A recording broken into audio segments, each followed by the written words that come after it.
Hello, everybody, and welcome to Gran Turismo 7. Now, this is not a game I've played before on the channel. I have been planning on making content for it.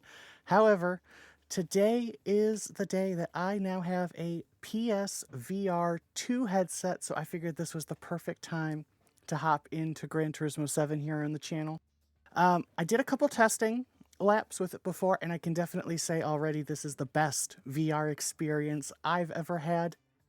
We'll get into a little bit about that, but let's go ahead and jump straight into a race. We're going to try out the new track that was just added to the game, Grand Valley. That's it, Grand Valley Highway 1.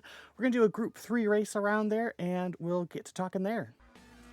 All right, rolling start to the green flag here. Just 2 laps, 14 opponents. We're starting in P8. Green flag is out. And this is actually a track I have not driven before. This is my first experience with it. But I figured we would do it together here in VR. And right off the bat, if you have watched any of my VR content before, or played or watched any other type of VR content, you know just how much better this PSVR's, whoa, we get a little loose there. This PSVR2 is.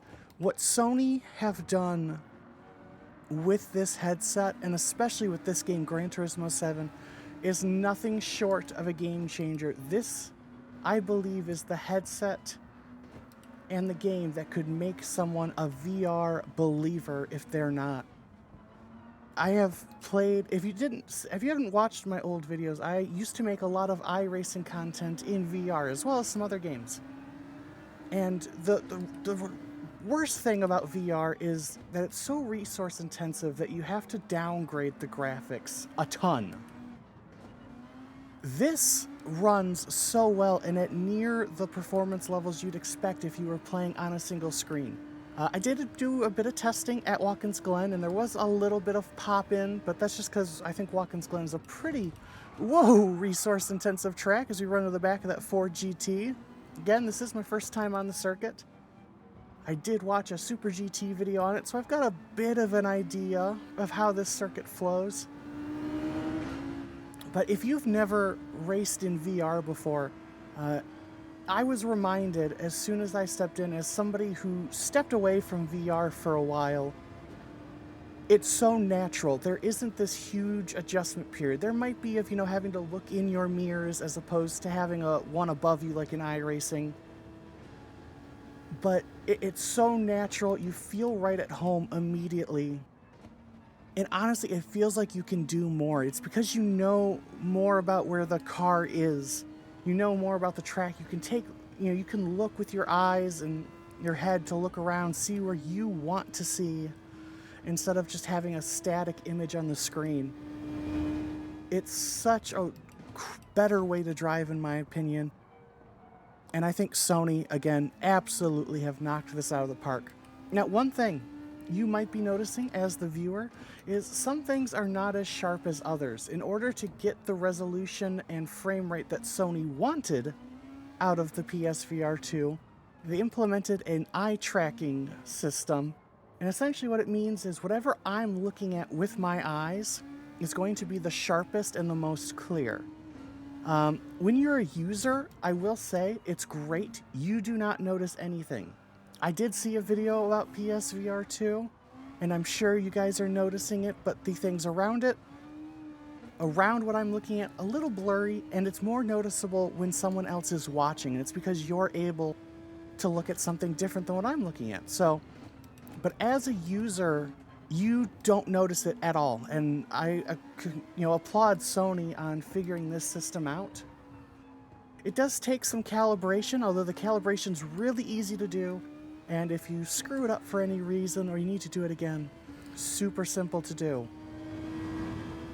Coming up to the line here, we've made our way up to P3, and I'll tell you what, the VR headset also really helps with the tunnels, because as you may know in Gran Turismo 7, the tunnels are very, very dark, and it sucks when there's a corner, but not an issue here. So across the line, P3 in my first 2 ever laps of this circuit. Let's go try some more stuff, shall we? All right, so now we are here in Australia at Bathurst.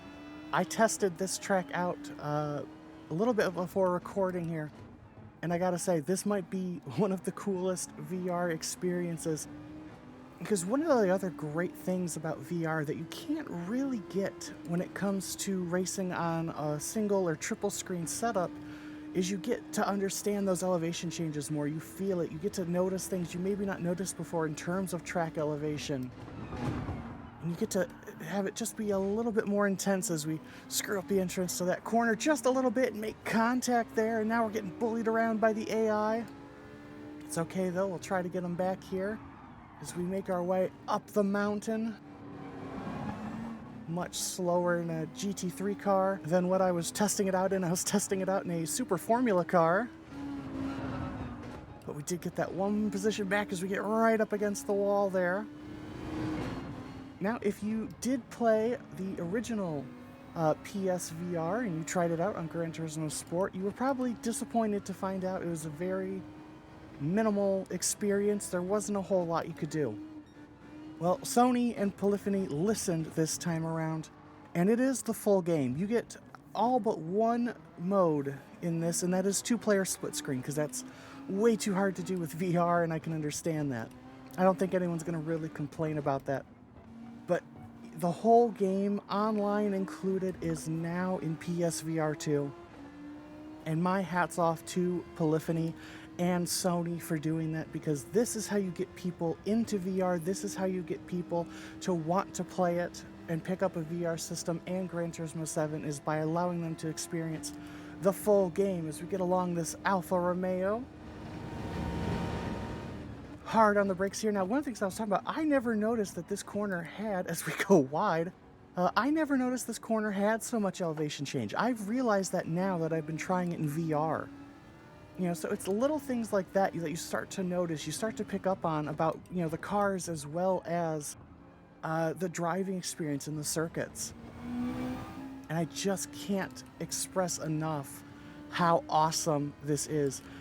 You know, I stopped, if you've seen the video here on the channel, I quit doing iRacing and sold all my expensive sim equipment because I wanted to step back from that.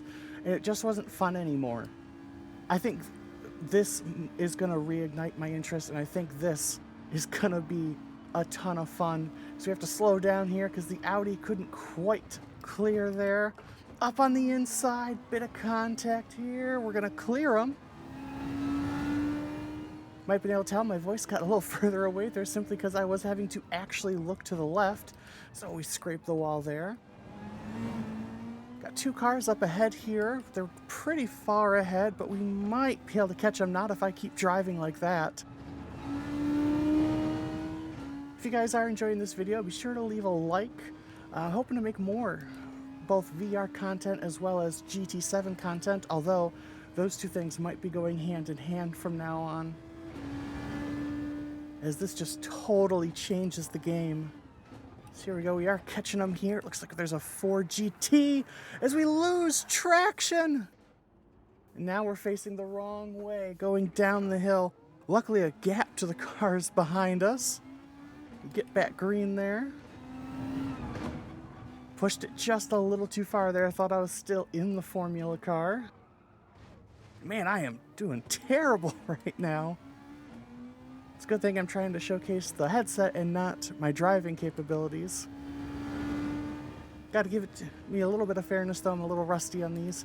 I actually haven't played Gran Turismo in a little bit. Much like a lot of people, I kind of got turned off simply because of the issues at launch with the microtransactions. That is a largely fixed issue now, so that's good. And it's good to see Gran Turismo 7 starting to thrive just a bit more. And hopefully that continues, because we need really more competition and good racing games out there, both from the PC and console perspective. There's just so many good games on PC that we need to continue having great racing games on console. Cross the line there for another race here in P3 again. One last thing before we go, we just had to try it. We're going to take the Red Bull X 2019 around the Nordschleife. Something I might regret. This is a very trippy car to be in the cockpit of in VR. Of course, this being one of, if not the fastest cars in sim racing. This car's been around quite a while now, but is still a fan favorite as we go around the Nordschleife here in VR. Another thing I don't think I ever did on iRacing or any other games when I've used VR on PC is, oh my goodness. And if you think this car is brain melting to drive in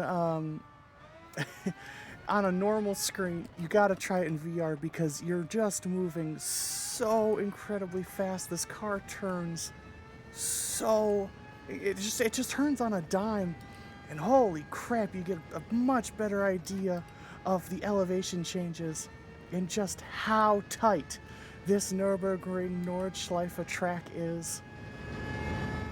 The fact that there are races here, that there have been past races here, and that this track is still around is just, it's just mind-boggling, because you kind of get a realization when you're in VR, if you can't go there, just how insane this track is.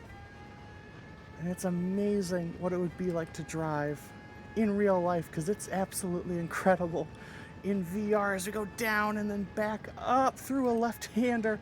This car taking it, though, at such high speed. This corner, though, not very friendly to the Red Bulls. You just get reset to the track. Thank you, Polyphony.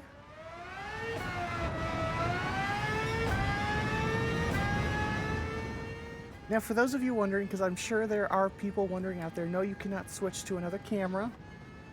As far as I'm aware, at least.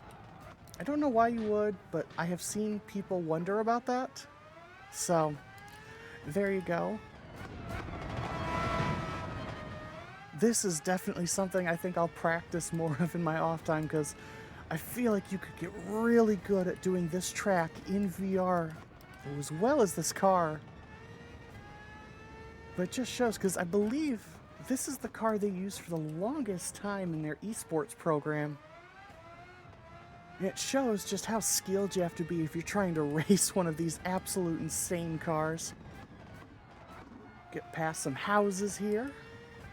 Down at the bottom of another hill and then uphill. Never quite understand how high banked that turn is, going uphill and turning at the same time.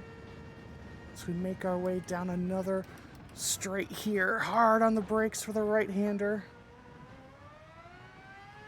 Tell you what, the other thing this gives me appreciation for is someone like Jimmy Broadbent, who I've always loved and respected. I'm a huge fan of his, but the fact that he knows this track so well and can do it all, and he does it on a single screen. The Madman doesn't even do anything in VR most of the time. Although he has done some VR content, so I'd love to see if he can maybe checks this out someday. More VR content, by the way, if you don't already, I highly recommend you watch Super GT. He did a video on the PSVR2. Alright, this should be an interesting corner in VR here. Down on the banking. Oh, that is cool. It's the only thing that about this that you'd get in iRacing in comparison. Because, you don't do the oval racing in this game. There's not really oval racing. There are some oval tracks, but it's not the same. I will tell you, if you ever get the chance, do VR and oval racing like NASCAR, and do it at a track like Daytona or Talladega. Because you get such a greater appreciation for what those drivers do, because you truly realize how limited their sight is. And actually, my partner who was watching me test this out before recording had mentioned it. They said that it creates more appreciation for people who do monitors, simply because you realize how little you can control. You don't get to look around. You don't have that ability to look with your eyes like that. And that takes some of the immersion out of it, as well as maybe changes how you have to drive. And you know what? I have to agree with them, because I'm realizing I much prefer doing this in VR than I ever have any of the times I've done monitored racing. Oh, way too much speed into that left-hander there. You're doing pretty well for a while. Knew it had to come to an end. A little bit more banking there as we get ready to come to the long straightaway.